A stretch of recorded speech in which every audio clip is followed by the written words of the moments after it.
باقی social media کے چاہے وہ اخباری نمائندگان ہے اور چاہے وہ پرنٹ اور الیکٹرانک میڈیا کا ہے۔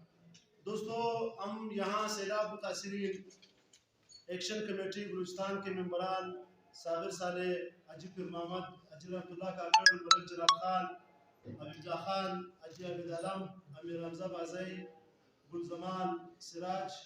سیف افغان، حاجی اشفاق، ملک امان اللہ اور دیگر آپ کے سامنے موجود ہیں۔ دوستو آپ کو معلوم ہے کہ گزشتہ سال سیلاب کی وجہ سے بلوچستان کے ہزاروں ذمہ داران جو ہے وہ تباہ ہو گئے۔ ذمہ داروں کے لیے کسی بھی مقام پر کسی نے کوئی اپنی کاوش کی ہے۔ ذمہ داروں کے ٹیوب ویل تباہ ہو گئے، ذمہ داروں کے باغات سیلابی پانیوں کے نظر ہو گئے۔ اسی دوران محکمہ اریگیشن، محکمہ بینڈا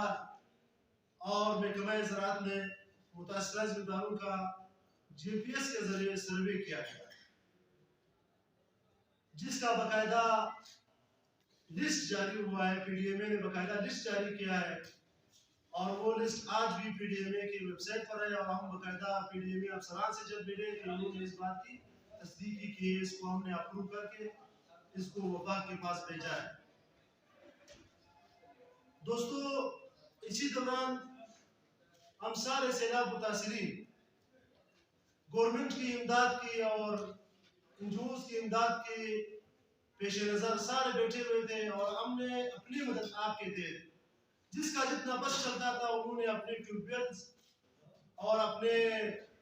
باغات اور اپنے گھروں کی تعمیر کی، لیکن نہ گورنمنٹ کی صحیح رہنمائی تھی، اور اس وقت بدقسمتی سے جو ذمہ داران کے نمائندے اپنے آپ کو کہلاتے ہیں وہ گورنمنٹ کا کسی نہ کسی لحاظ سے حصہ تھے۔ اور ہم نے یہ بھی طے کیا ہے کہ اگر ذمہ دار ایکشن کمیٹی نے ہمارے مطالبات کو نہ مانا ہے اور ہمارے مطالبات کے حق میں انہوں نے آج تک کسی بھی حوالے سے آواز نہیں اٹھائی، تو ہم نے اپنے مدد آپ کے تحت کاغذات سے اس عمل کا آغاز کیا ہے،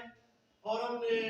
ذمہ داروں کو اکجا کیا ہے، منظم کیا ہے اور متحد کیا ہے، جس کی پیش نظر گزشتہ سوا ایک مہینے سے ہم کاغذات میں مختلف قسم کی سرگرمیاں کر کے ذمہ داروں کو ہم نے منظم کیا ہے۔ دوستو ہمارا بنیادی مقاصد یہ تھے کہ دیکھیں ذمہ دار ایکشن کمیٹی کے لوگ وہ موقع پرستی کے آڑ میں اور اپنے سیاست چمکانے کے آڑ میں وہ ذمہ دار کو استعمال کر رہے ہیں، تو ہم نے کہا کہ کم از کم اس ذمہ دار کے پلیٹ فارم کو سیاسی مقاصد کے لیے کسی بھی لحاظ سے استعمال نہ کریں۔ بے شک ہمارے کمیٹی کے ممبران بھی سیاسی جماعتوں کے ارکان ہوں گے، سیاسی جماعتوں سے ان کا تعلق ہے، نظریاتی تعلق ہے، فکری تعلق ہے، لیکن ہم نے جب اس ایشو کو اٹھایا ہے اس سے سیاست کو دور رکھا ہے، اور صرف کاغذات، پشیل اور پشتون بیلٹ کے سارے ذمہ دار ہمارے ساتھ رابطے میں، اور ہم باقاعدہ طور پر اس کو منظم کر کے بلوچستان کی سطح پر اس کو جاری رکھیں گے، اور اس وقت تک چین سے نہیں بیٹھیں گے جس وقت تک ہمارے جو وفاقی گورنمنٹ نے یا جو ایشین بینک نے یا جو نیشنل پروگرام کے تحت ذمہ داروں کے حق کے لیے جو فنڈ رکھا ہے وہ جب تک ریلیز نہ ہو۔ اور درمیان میں ہم نے ذمہ داروں کے وفاقی صوبائی جو سیکرٹری ہے ان سے ملے ہیں، جو واٹر مینجمنٹ کے لوگ ہیں، افسران ہیں، ان سے ملے ہیں، ہم نے یہ اپنے مطالبات وہاں تک پہنچا دیے۔ درمیان میں انہوں نے کیا کیا کہ اس کو کیٹیگرائز کر کے اس کے بنیاد پر ہمیں پٹواریوں کے حوالے کیا ہے، اور ہر پٹواری جو تھا وہ فرد ذمہ دار جو فرد حاصل کرنے کی کوشش کرتا تھا پٹواری ان سے 3000 روپے لیتا تھا۔ تو اسی دوران یعنی پچھلے سال سے اب تک درخواستوں کے نام پر صرف اور صرف ذمہ داروں نے 20-20 ہزار روپے اپنے جیب سے اب تک ادا کیے ہیں۔ باقی ہم کتنا ادا کریں گے وہ تو آگے آنے والے دنوں میں ہم بتائیں گے۔ ہم اس حوالے سے تمام سرکاری افسران سے بھی ملے ہیں، تاکہ گورنر بلوچستان سے بھی ملے ہیں۔ دوستو ابھی بجلی کا یہ بحران جو خاص کر بلوچستان کے زمینداروں پر یہ نظرہ گرایا گیا ہے وابڈا اور وابڈا کے افسران کی نااہلی کی بنیاد پر۔ یہ لوگ کیا کرتے ہیں، میں آج آپ لوگوں کو یہ تھوڑا بہت سمجھا دوں کہ دیکھیے بلوچستان میں جو زمیندار ایکشن کمیٹی ہے اس کے نمائندے کسی نہ کسی ریاض سے جب گورنمنٹ میں موجود ہوتے ہیں تو وہ ڈیل کر کے بیٹھتے ہیں، یا ان کے بل معاف ہوتے ہیں، یا ان کو ڈیزل قیمت میں پیسے جو دیتے ہیں، یا یہ ہے کہ وہ خود نادہندہ ہے۔ تو اس بنیاد پر وابڈا نے یہ رویہ اب سارے زمینداروں کے ساتھ شروع کیا ہے۔ بالفرض خانوزی کا گریڈ جو ہے وہ 19 فیڈر پہ چل رہا ہے۔ اب 19 فیڈر میں وہ ان کی ریکوری جو ہے وہ پورے بلوچستان میں تمام گریڈوں سے جو ہے وہ اوپر ہے، یعنی جو صرف خانوزی کا گریڈ ہے اس سے ان کو 80% ریکوری ہوتی ہے، لیکن یہ وابڈا کی نااہلی ہے کہ انہوں نے بل کے بجائے اور لیگل برمے کے بجائے لیگل ٹوبل کے بجائے وہ 10,000 روپے آج سے یہ مطالبہ شروع کیا ہے کہ جو وابڈا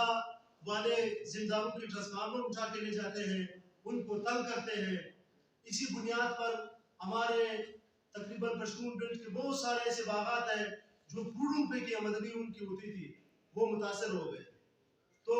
اسی بنیاد پر ہم نے درج ذیل مطالبات کے ساتھ کہ ہر صوبے میں کسان کارڈ ہوتا ہے، لہٰذا بلوچستان کے زمینداروں کو کسان کارڈ کا اجرا کیا جائے